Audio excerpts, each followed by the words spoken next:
bonsoir et bienvenue dans Flash Silly. On est à quelques heures du match qui oppose la Guinée à la République démocratique du Congo. Match de quart de finale, bien évidemment. Bienvenue à tous dans Flash Silly.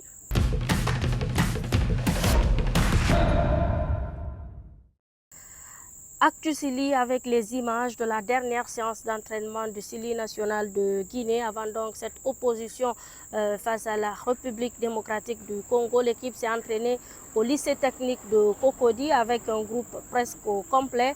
Abdoulaye Touré est de retour aux entraînements. Il pourrait d'ailleurs même, selon nos informations, jouer le match de demain. Moriba Kourouma est encore absent dans le groupe. Pour le reste, tout le monde était là.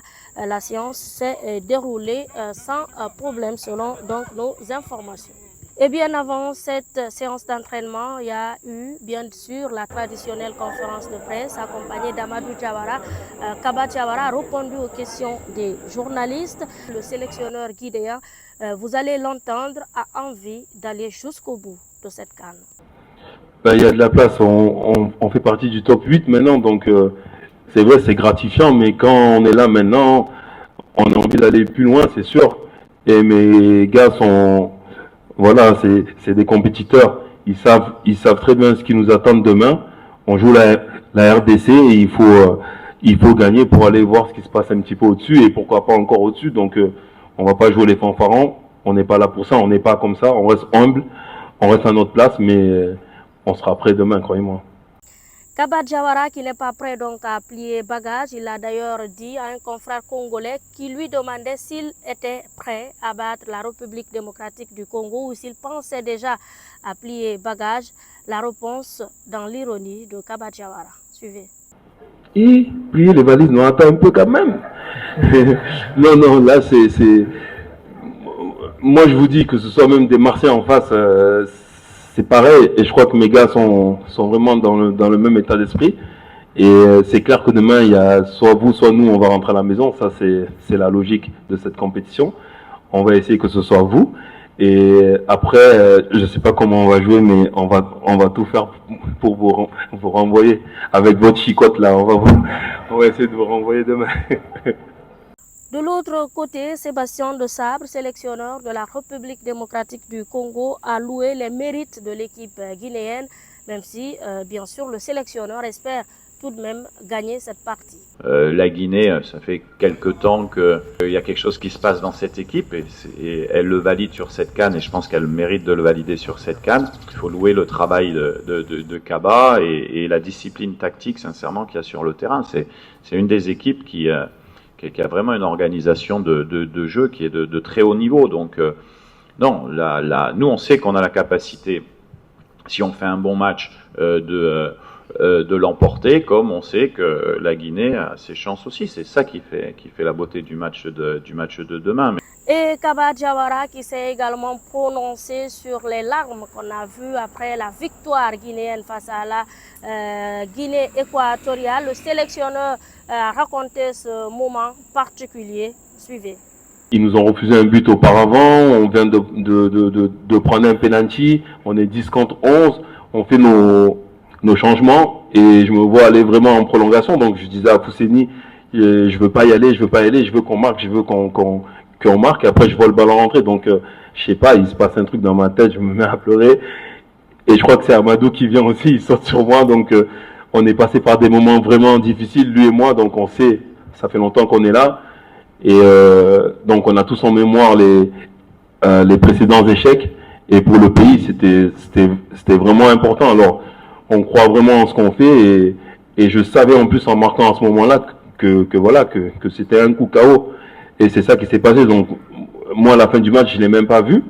Et donc après, l'arbitre a sifflé 3, 5, 10 coups, je sais pas, mais en tout cas, il a stoppé le match et voilà, après c'était fini. Donc c'était une grosse émotion et voilà, j'ai vraiment envie d'en revivre encore demain et puis encore après quoi.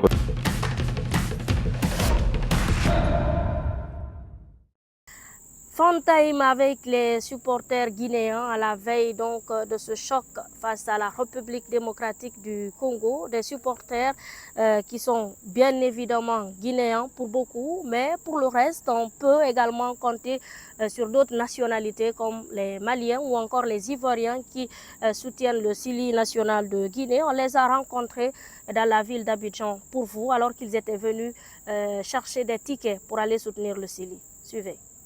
Quand on dit paix des Maliens, on dit paix des Guinées. Ou bien? Alors voilà, donc moi j'exporte la Guinée. Non, dormez tranquille. La Guinée même là, ils n'aura pas mettre deuxième première étoile là. C'est propre. Mais la main, on a joué là, si on continue là. Non. Même Côte d'Ivoire, ils vont terrasser. Même depuis, même avant, même là, il n'y a pas de ticket même de Guinée. Tellement les supporters sont sortis. Voilà, c'est jamais vu même dans Cannes là. C'est jamais vu. Même les peuples même qui ne veulent pas enlever de l'argent là, dans ça ils ont enlevé. Voilà, donc on est là, nous sommes vraiment indignés parce qu'on est là depuis là, ça fait 2 jours, on veut les tickets. Voilà, selon nos moyens, c'est qu'on peut payer, mais on n'a pas les tickets.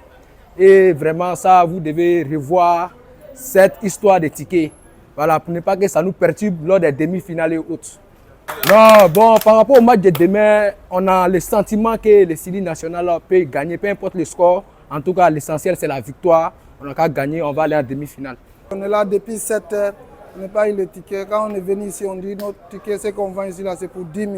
Donc on n'est pas moins pour ce ticket de 10 000. Donc on veut pour 5 000. Moi, je pense que Guinée va faire 2-0 demain. Guinée va faire 2-0, Inch'Allah. Moi, en tant qu'Ivoirien, moi, j'aimerais supporter au moins le Sili national qui est Guinée. On sait que c'est les vendeurs des spaghettis, c'est eux aussi qui nous font plaisir chaque jour. Quand on a notre baisse, on a nos 500 francs CFA, c'est avec eux on s'en va manger. On prend pain crédit, on nous donne l'eau glacée avec 500, on est fiers d'eux, on les encourage. La Côte d'Ivoire, Guinée, c'est la même chose. C'est la famille.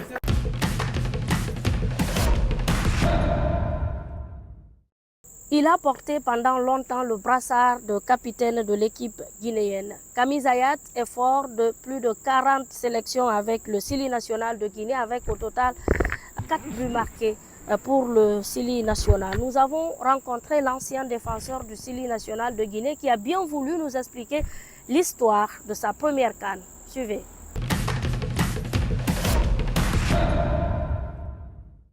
Ma première CAN, en gros, c'est quelque chose que je ne peux pas oublier.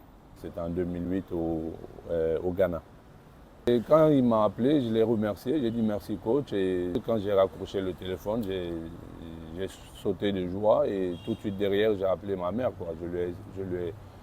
Je lui ai annoncé la nouvelle et elle aussi, elle a fait pareil. Elle a sauté de joie, elle a crié, elle est sortie en courant de la maison. Et c'était la fête chez moi, quoi.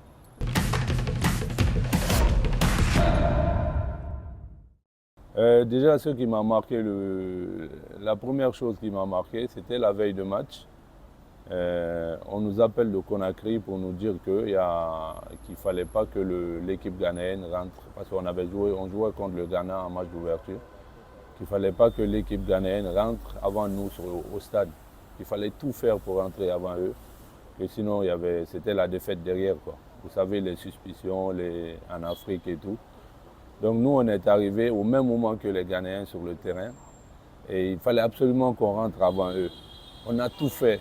On s'est même battu avec nos collègues de club et tout parce que chez les Ghanéens, il y avait des anciens qui avaient déjà participé à cette CAN. Et Pascal s'est même embrouillé avec Anthony Bafoué juste pour qu'on puisse rentrer avant eux dans le stade, quoi.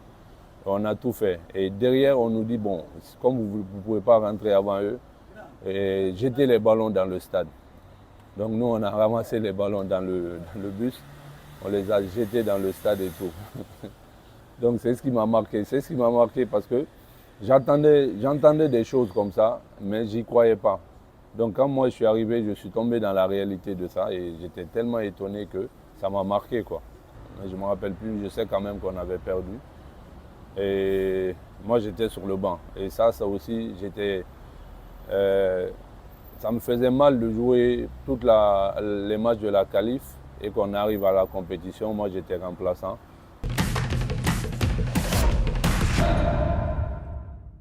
J'ai participé au deuxième match contre le Maroc. Et moi, j'étais remplaçant. Et il restait 10 minutes et on m'a mis dans le grand bain, quoi. Et j'étais tellement excité qu'au bout de 2 minutes, j'étais déjà mort, quoi. Physiquement, j'étais déjà mort. Et c'est là que l'équipe, je pense qu'on avait gagné 3-2. Et c'est là que on prend un but. Donc dans ma tête, je me suis dit, mais il y avait 3-1 et moi je rentre, il y a 3-2. Et imaginez que moi, ma rentrée fait que l'équipe égalise. Donc moi, j'étais là, dans ma tête, je priais pour que l'arbitre siffle la fin, quoi. Et quand il a sifflé la fin, j'étais soulagé et j'étais tellement content que je ne savais plus où donner la tête, quoi. Merci beaucoup à Camille Zayat pour cette magnifique histoire. Fini Flash Silly, on se retrouve demain dans l'espoir que la Guinée gagne et se qualifie en demi-finale. Portez-vous bien et au revoir.